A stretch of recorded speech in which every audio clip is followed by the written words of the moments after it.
रायगड, महाराष्ट्रासह देश विदेशातील ताज्या बातम्या पाहण्यासाठी मॅक्स इंडिया लाईव्ह चॅनलला सबस्क्राईब करा आणि बेल आयकॉन दाबायला विसरू नका.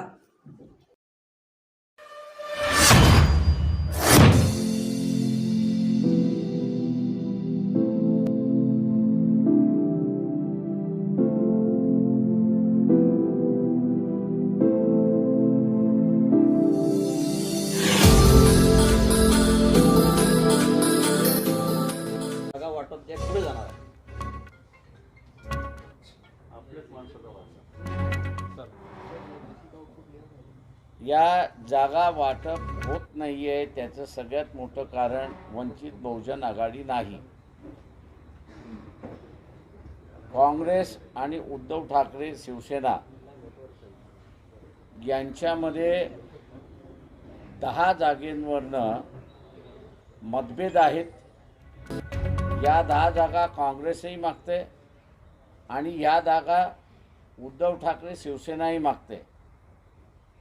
अनेक राऊंड चर्चा झाल्या, परंतु एकमेकाला सीट सोडायला तयार नाहीत अशी परिस्थिती आहे. हा एक भाग आहे. दुसरा भाग त्याच्यामध्ये 5 जागा अशा आहेत की ज्याच्यावरती शिवसेना, उद्धव ठाकरे, काँग्रेस आणि NCP शरद पवार यांच्यामध्ये शेअरिंग होत नाही. कोणाला द्यायचं 5ही जण त्या जागा मागतात आहेत, एकही जण सोडायला तयार नाही आणि म्हणून त्यांचा समझोता होत नाही अशी असणारी परिस्थिती आहे. संजय राऊत मीडियाशी असताना खोटं ब्रीफिंग करतात की वंचितने आमच्याकडे जागाच मागितलेल्या नाहीत. वंचित जागा ज्यावेळेस देईल त्यावेळेस त्यांची भांडणं मिटलेली असेल, त्यावेळेस त्यांची भांडणं मिटलेली नसताना ते एकत्र जाणार का, फ्रेंडली फाईट करणार का, याचा निकाल त्यांनी अजून लावलेला नाही. आणि त्यांनी त्यांचा निकाल न लावल्यामुळे वंचित आघाडी एवढंच म्हणते की बा आम्ही तुमच्याबरोबर आहोत, तुमचं मिटवा.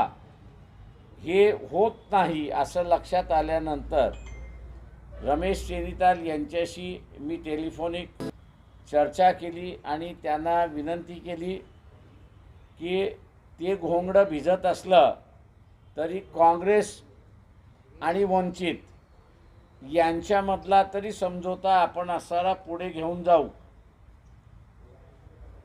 रमेश चेनिताल यांच्याकडून चर्चेला दुजोरा म्हणा किंवा पावलं उचलली पाहिजेत ती झाली नाहीत. त्यामुळे आम्ही असणारा स्टेट काँग्रेस पक्षाचे अध्यक्ष खरगे यांना माझ्या सहीचं असणारं पत्र मी त्या ठिकाणी पाठवलं. ती सगळी हकीकत त्याच्यामध्ये नमूद केली आणि त्यांना ही विनंती केली की काँग्रेस पक्षाने महाराष्ट्र विकास आघाडीकडे ज्या जागा मागितलेल्या आहेत त्या जागा आणि वंचित बहुजन आघाडी यांच्यामधला तरी आपण समझोता करूया. परंतु अजूनपर्यंत काँग्रेस पक्षाच्या कार्यालयातून त्यालाही दुजोरा मिळाला नाही अशी असणारी परिस्थिती आहे. ही आजच्या चर्चेच्या संदर्भातली वस्तुस्थिती आहे की जी आपल्यापुढे मांडलेली आहे. आम्ही अपेक्षा धरून आहोत की यांच्या चर्चा त्या ठिकाणी लवकरात लवकर संपतील आणि मग आम्हाला असणारा चर्चा यांच्याबरोबर करता येईल.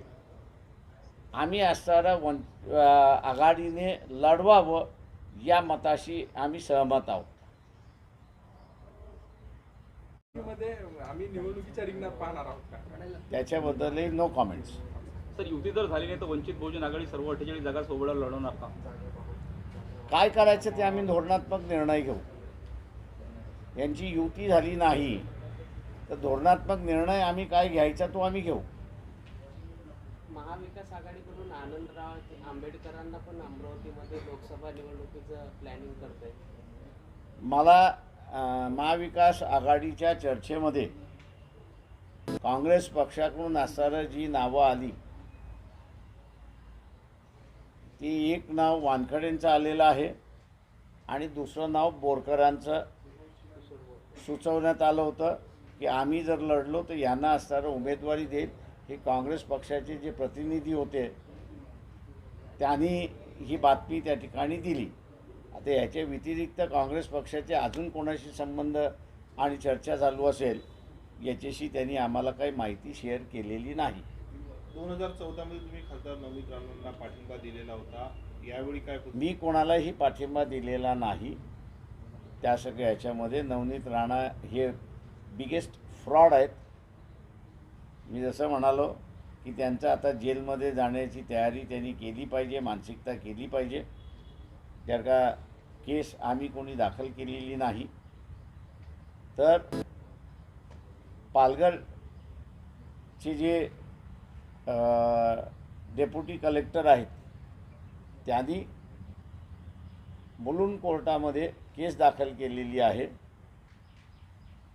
की ह्यांनी जी कागदपत्र सगळी दिलेली आहेत ती सगळी फ्रॉड आहेत आणि 420 अनगव्हर्नमेंट फ्रॉडुलंट पेपर निर्माण करणं अशा रीतीचे चार्जेस त्यांच्यावरती लागलेले आहेत. मी कुठलं खोटं बोललं हे सांगावं, आता जे प्रतिक्रिया दिली तुम्ही.